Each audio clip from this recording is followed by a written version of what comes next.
Hello and welcome to another of the world's 100 greatest books, brought to you by IntelliQuest. In the next few minutes, you'll learn about Jonathan Swift's Gulliver's Travels and the times in which it was written. And you'll learn that even though the colorful stories it contains have been used to entertain children for centuries, such entertainment value is not what Jonathan Swift, the leading satirist of his time, had in mind. For much of his 78 years, Swift was a political adversary of England's Whig party.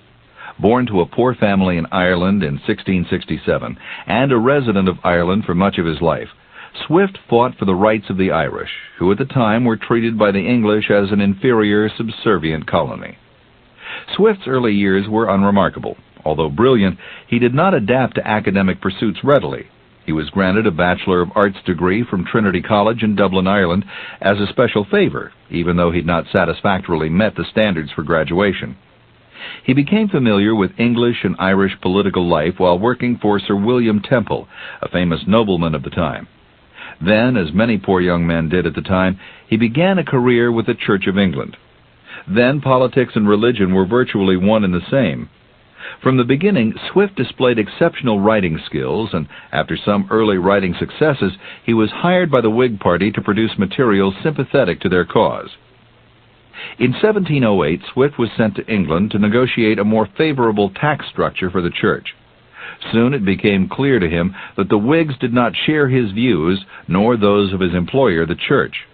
At that time, the country was also getting fed up with Whig policies, and by 1710 it was apparent that the Tories were going to take power. One of the Tory leaders, Robert Harley, began trying to persuade Swift to use his writing skills to further the Tory cause.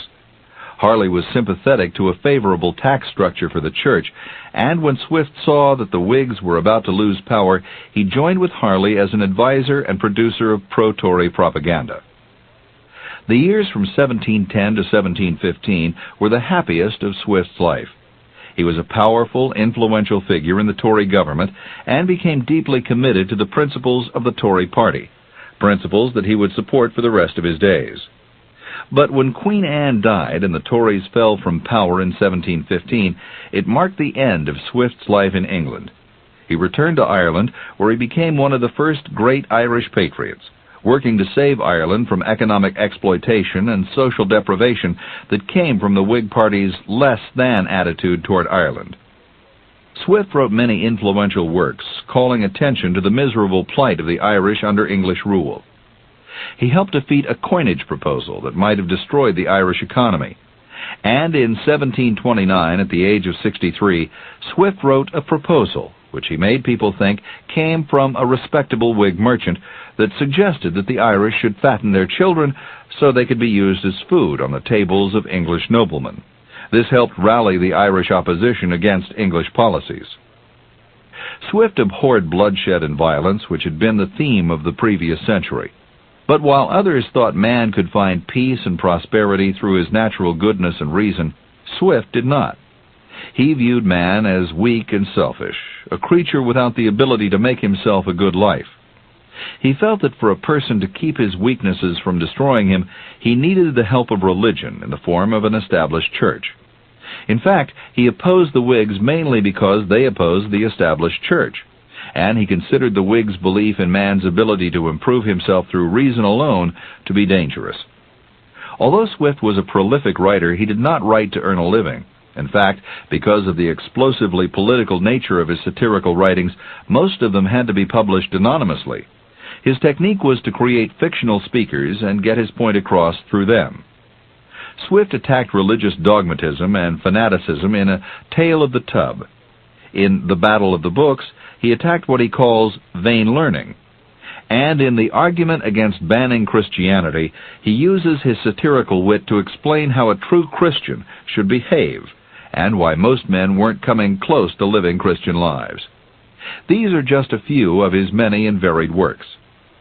At 60 years of age, when he wrote Gulliver's Travels, Swift was not concerned with fame or fortune. He used the book to attack man's ability to reason, the natural goodness of man, and a society based on finance and technology. First published as Travels into Several Remote Nations of the World, Gulliver's Travels features the stories of one Lemuel Gulliver, a naive but likable adventurer who takes 4 fictitious voyages. His first voyage is to the land of the tiny, Lilliput. Then he goes to Brobdingnag, home of the giants, then to Laputa, land of sorcerers and scientists, and finally to Honinumland, a country ruled by horses who dominate a race of human-like beings called Yahoos, a yes-than-flattering term used to put down certain people even today. Gulliver's Travels actually begins with an introductory letter from Captain Gulliver to his cousin Simpson. Its purpose is to establish Gulliver, rather than Swift, as the true author of the book, and to prepare the reader for the journey ahead by telling the impact Gulliver's Travels had on him. Book 1 begins with Gulliver being forced to leave college at Cambridge because of a lack of funds. Since his ambition is to become a surgeon and establish a practice in London, Gulliver apprentices for 4 years with Mr. James Bates, then continues his studies in Europe for 2 years. Returning to England, Gulliver lands a job as a ship's surgeon and makes a number of voyages. But when he tries to set up his practice, a lack of funds forces him to return to sea. On May 4th, 1699, Gulliver becomes the ship's surgeon on a ship named the Antelope. But en route to the East Indies, a violent storm drives the ship into a rock, splitting and sinking it. Gulliver and 6 of the crew manage to get clear of the vessel in a small boat, which in turn is swamped by the waves. "What became of my companions I never knew," Gulliver says, "but I myself swam for shore, and being profoundly exhausted, slept above 9 hours on some soft and very short grass." When Gulliver awakes, he finds to his surprise that he cannot move.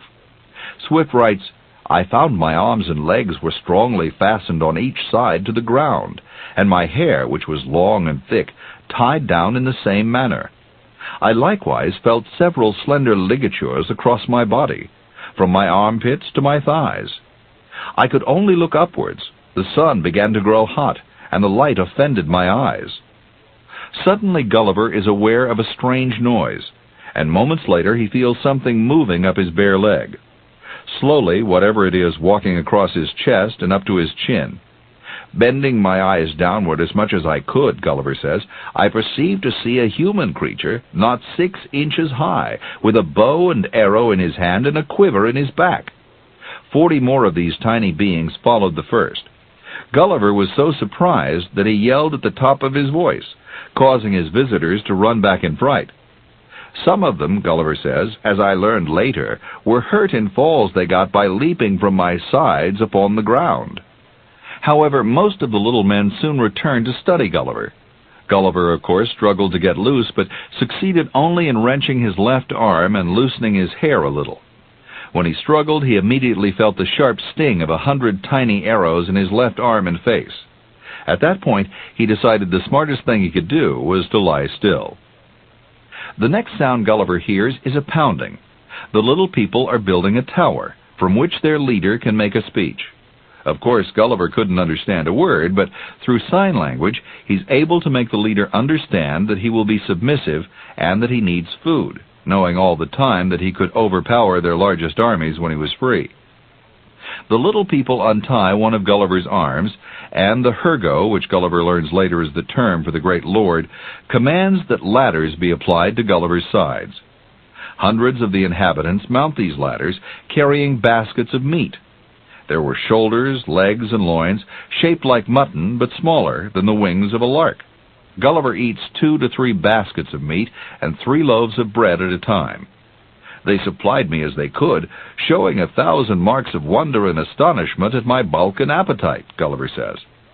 For drink, the little people bring up one of their largest hogsheads, which held less than half a pint. In it was a drink that tastes much like Burgundy wine, but sweeter. Gulliver drinks 2 such containers of wine and asks for more, but there is no more. Once he's eaten, the little people marvel at his appetite, shout with joy, and dance on his chest. Gulliver was tempted to do away with 40 or 50 of them, but felt bound by the laws of hospitality. After all, they had fed him at great cost, and Gulliver admired their bravery. They were running all over his chest, while one of his arms was free. Refusing to release Gulliver, they put him on a kind of wagon, described as being 7 feet long, 3 inches from the ground, and riding on 22 wheels. 1,500 of the emperor's largest horses, each about 4.5 inches high, are employed to pull Gulliver to the city, approximately half a mile away. Near the city gates is an abandoned temple about the size of a large doghouse, where it is determined Gulliver should live. 90 chains held together by 36 padlocks are put in place. Then the strings that had bound Gulliver are cut. At this point, Gulliver is introduced to the emperor, who Gulliver describes as a very handsome, strong, and masculine person, plainly and simply clad. Although he can't understand a word, Gulliver later learns that the emperor ordered that he be treated well. The inhabitants cease walking over him, and scholars begin to teach him their language. Clothes and bedding are made for him by sewing together hundreds of the largest rolls of cloth. Gulliver learns the language and finds out that he is in the country of Lilliput. He soon earns the Lilliputians' trust and is given his freedom. A government official named Redressal briefs Gulliver on the country's political situation. It seems Lilliput is divided both politically and religiously into two sides called the High Heels and the Low Heels. These correspond to two religious factions, the Big Endians and the Little Endians. The difference between the two religions is whether one breaks his eggs on the large or small end. Since the present emperor's grandfather ordered that all true believers break their eggs on the small end, the two groups have been enemies. Presently, the Big Endians are in exile in Blefuscu and are planning to invade Lilliput with the help of the Blefuscudian emperor. Gulliver is asked to help the Lilliputians repulse the attack by seizing the Blefuscudian fleet. He swims into the sea between the two countries and attaches cables the size of threads to the enemy ships. Then I took up the knotted end of the cables, Gulliver says, and with great ease took 50 of the enemy's largest men of war after me. The Blefuscudians, who had not the least imagination of what I intended, were at first confounded with astonishment. They had seen me cut the cables to their anchors and thought my design was only to let the ships run adrift or fall afoul on each other.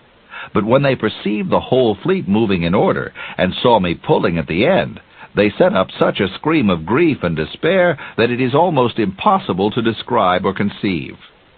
Despite being hit by a number of arrows fired by Blefuscudian sailors, Gulliver is able to draw about half the fleet away with him to Lilliput. The Lilliputian emperor is not satisfied. He asks Gulliver to capture the rest of the navy, thus reducing the empire to a province.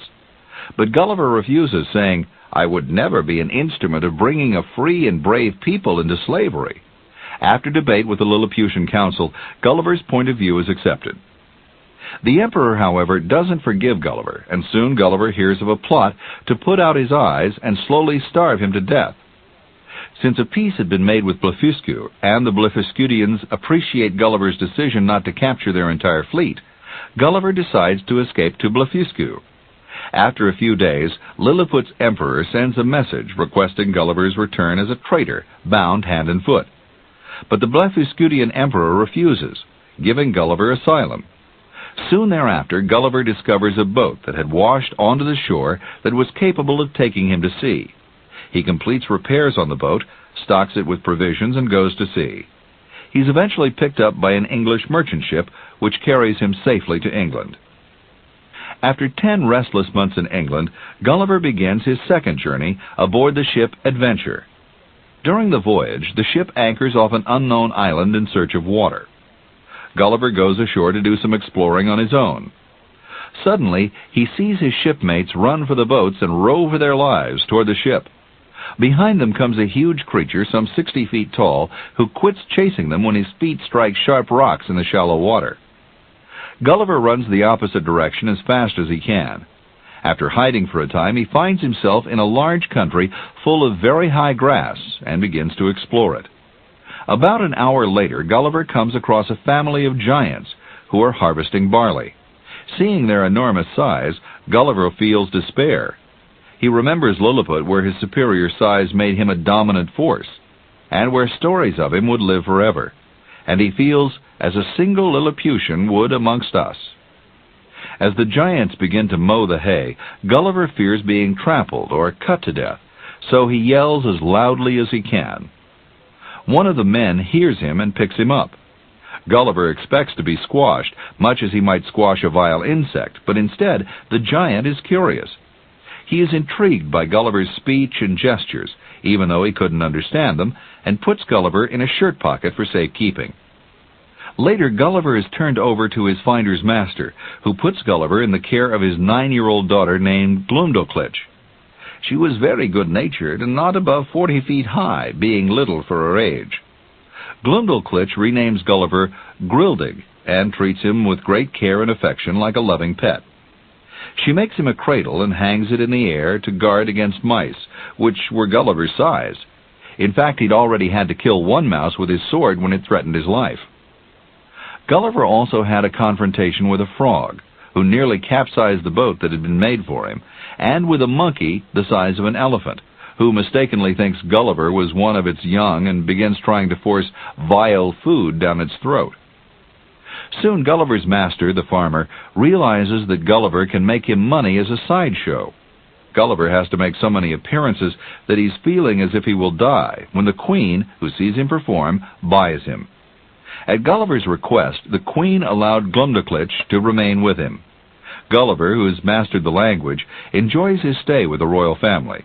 He has many talks with the king, a wise and good man, who asks for information on the government and history of England, which Gulliver tells him was the greatest in Europe. In answering the king's questions, however, Gulliver exposes the flaws in the English system as Jonathan Swift sees them. He says that spots in the House of Lords can be bought, that cash can help one get elected to the House of Commons, that courts favor the rich over the poor, that lawyers take cases that benefit them rather than their clients, and that bishops tend to be appointed for political reasons rather than for their knowledge of religion or their moral conscience. The king is appalled by what Gulliver has told him. "My little friend Grildig," he says, "you have made a most admirable explanation upon your country. You have clearly proved that ignorance, idleness, and vice are the proper ingredients for qualifying a legislator, that laws are best explained, interpreted, and applied by those whose interest and abilities lie in perverting, confounding, and eluding them. By what I have gathered from your own relation, and the answers I have with much pains wringed and extorted from you, I cannot but conclude the bulk of your natives to be the most pernicious race of little odious vermin that nature ever suffered to crawl upon the surface of the earth." Swift has used the king's voice to express his feelings about those ruling English society. When Gulliver is asked by the king's engineers to show them how to make a cannon which could batter down the strongest walls or destroy a whole metropolis, the king is struck with horror. He asks how so impotent and groveling an insect as I could entertain such inhuman ideals. The king tells Gulliver if he values his life, he will not mention the cannon to anyone again. In Brobdingnagian society, those who produce were rewarded and praised, not those who governed. And the knowledge they had was used for practical purposes. They did not deal in abstract theories. Gulliver escapes Brobdingnag by accident. One day he is taken to the beach by a young boy who is a friend of Glumdalclitch. The boy forgets about Gulliver and leaves the box in which he is kept unguarded. An eagle picks up the box and flies off with it. Fortunately for Gulliver, 2 other birds chase the eagle, and he drops the box into the ocean. In an hour's time, Gulliver is rescued by a British ship. Gulliver is fatigued, and his stories of 60-foot-tall giants make him appear to be a madman. Nobody believes him until Gulliver shows the captain the tooth of one of the Brobdingnagians, which is 12 inches long. After an uneventful voyage, Gulliver reaches England on June 3, 1706. He's been gone for 4 years, 2 years among the giants. A mere 10 days after Gulliver is back in England, he accepts another offer to go to sea and sets sail on the ship Hopewell. Upon reaching Indochina, the captain of the Hopewell decides that it is necessary for the ship to lie at anchor for a few months. To cover some of the cost, Gulliver is put in charge of a sloop and sent on a trading mission. At first, the mission is successful, but then Gulliver's ship is attacked by 2 pirates. One of the pirates, a Dutchman, wants to do away with Gulliver and his crew, but the other, a Japanese, prevents it. Gulliver is set adrift with 2 days' provisions, while his crew remains captive. Gulliver reaches a small clump of islands, which he explores. On the 4th day, the air suddenly becomes cooler and the sky darker. When he looks up, Gulliver sees an enormous floating island covered with people. Soon he is lifted to the island, where he discovers the strangest people he's ever seen. They are dressed in long robes that feature illustrations of the moon, sun, stars, and planets. They are absent-minded and can't carry on conversations without the help of special servants called flappers. These people strike the ear of the master when it's his turn to listen. Without flappers, the inhabitants of the flying land of Laputa wouldn't remember to speak or listen. It turns out that Laputa is the home of a race of mathematicians, astronomers, and musicians. They are so removed from life that their wives try to escape from them and are constantly unfaithful. Laputa, however, holds a strange power over Balnibarbi, the continent below. Gulliver asks for and receives permission to visit Balnibarbi. He is let down near Legado, Balnibarbi's largest city, and finds chaos. The people live in poverty. The buildings are falling down. In the countryside, fertile land is not being used to grow crops. The only place Gulliver can find order and productivity is on the estate of Count Manodi. Gulliver learns from Count Manodi that agriculture, architecture, learning, and politics are directed by a group called the Projectors, who are under the influence of the abstract learning practices of the flying island of Laputa. The country is in ruins because nothing ever gets done.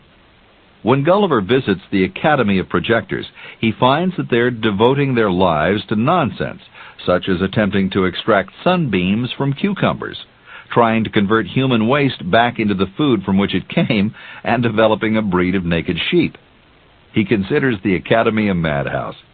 It's obvious that he's described his view of the English government, its works, and the plight of its subjects. From Balnibarbi, Gulliver visits the islands of Glubbdubdrib and Lugnag. On Glubbdubdrib, Gulliver meets a magician who can summon spirits from the past. He speaks with ghosts from the classical past and modern Europe, is struck by the inferiority of the modern world, and appalled by the amount of cruelty and crime in human history.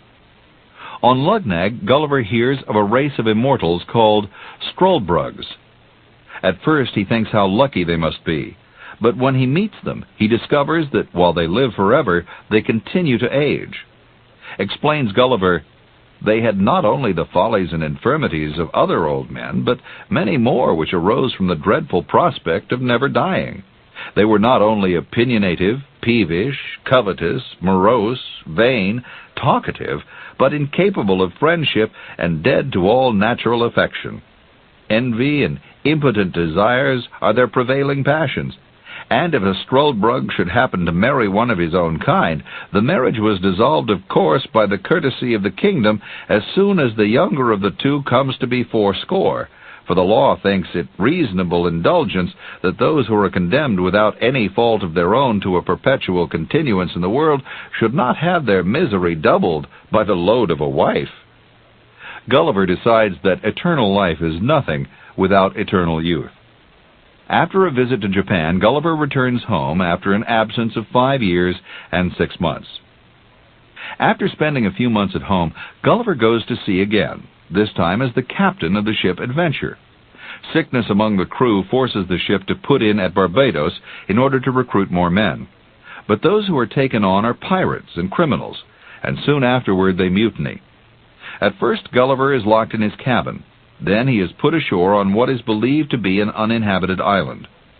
As Gulliver explores the island, he notices some hairy, human-like brutes, which he describes this way.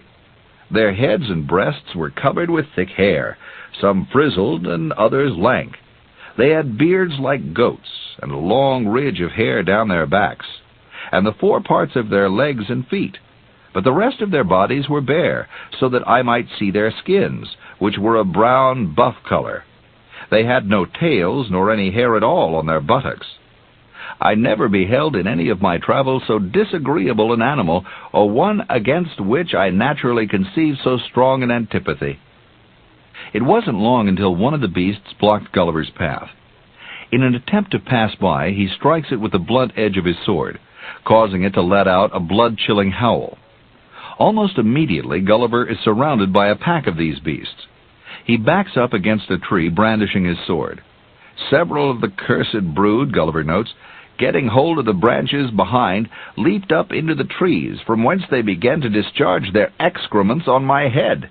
However, I escaped pretty well by sticking close to the stem of the tree, but was almost stifled with the filth which fell about me on every side. All of a sudden the brutes scatter, and Gulliver doesn't know why. All he sees is approaching horses, who seem to be carrying on a conversation. Later, Gulliver is led by one of the horses to the horses' home. There he learns that the horses, called hununds, are the masters of the land, and the human-like beasts, called yahoos, are subservient to them. To Gulliver, the yahoos are disgusting, and he tries to separate himself from them, choosing to live with the hununds, who live a life of pure reason, without hate, unhealthy ambition, passion, or disease. He has decided that he wants no more to do with the human race. After many discussions with the gray horse, Gulliver decides to live out his life with them. He wears clothes made from yahoo skins, eats the same diet as the hununds, milk and oatcakes, and resigns himself to living as an inferior being. However, the hununds fear that Gulliver will corrupt the yahoos and vote to put him off the island. He builds a boat and departs in 2 months with a heavy heart. Gulliver reaches an island and hides from the savages that inhabit it. But the savages find him and wound him in the knee with an arrow. Later, when Gulliver sees a Portuguese ship, he decides that he'd rather take his chances with the savages who wounded him than to go back to civilization. But the Portuguese find him and insist that he come aboard. On board, Gulliver's behavior is like that of a madman because he is so down on the human race. Finally, the kindly captain convinces Gulliver to return to his wife and family. However, even after being home for 5 years, Gulliver can still not stand to be touched by his wife or any other human. He spends much of his time in the stables talking to horses, whose smell he finds far more pleasant than that of man. And so, Gulliver's travels ends. It was in this crazed state that Jonathan Swift actually spent his final years. He was totally disillusioned with the English government and had no faith in the goodness of his fellow man. Now, let's quickly review the significance of Gulliver's travels. In Book 1, Swift's main point is that the quest for unlimited power, as exemplified by the emperor, creates a government that is corrupt.